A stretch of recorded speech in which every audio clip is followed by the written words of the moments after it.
It all started last summer when I stayed at my grandmother's old house, a place frozen in time since she passed a few years ago. The house felt heavy, like the air itself was weighed down by something unseen. There was a strange sense of being watched, but I couldn't explain it. One night, as I lay in bed, I heard it, soft, barely there whispers, drifting from the living room. At first, I convinced myself it was nothing, but then I heard it again, a woman's voice, clear as day. It sounded like my grandmother calling my name. My heart pounded in my chest as I strained to listen, frozen with a mix of fear and disbelief. After a few agonizing minutes, I had to know. Gripping my phone for light, I tiptoed down the hall. The whisper stopped the moment I reached the living room. It was eerily quiet, but the old rocking chair, her chair, was gently swaying. No breeze, no windows open. I told myself it was just my mind playing tricks, but the chill crawling down my spine told me otherwise. The next day, I mentioned it to my mom. She just waved it off, saying the house had been empty too long and that I was probably tired, but I knew what I heard. That night, determined to figure it out, I stayed up late, sitting in the dark, and then, like clockwork, the whispers returned, louder, more distinct. They weren't just whispers, they were pleading, and among them I heard my name.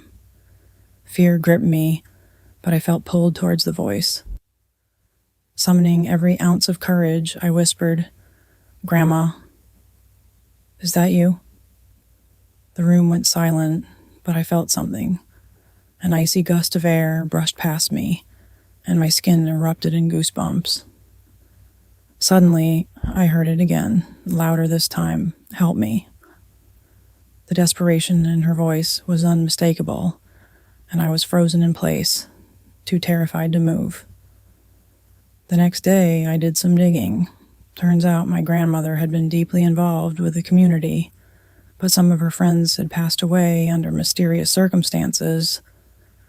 It made me wonder, was her spirit tied to those old secrets? Could that be why she was calling out?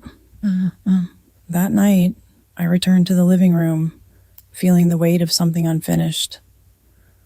I lit a candle, the flickering light casting long shadows, and sat in front of her rocking chair. "I'm here, Grandma. What do you need?"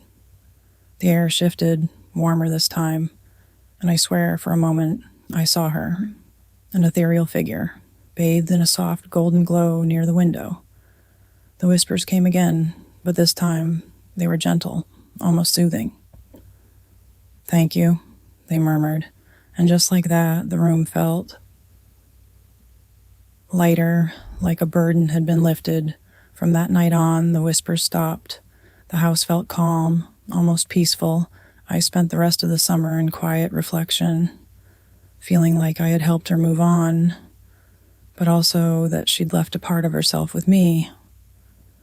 Now, whenever I think of that summer, I remember the eerie connection we shared, and how sometimes the dead speak when they need us the most.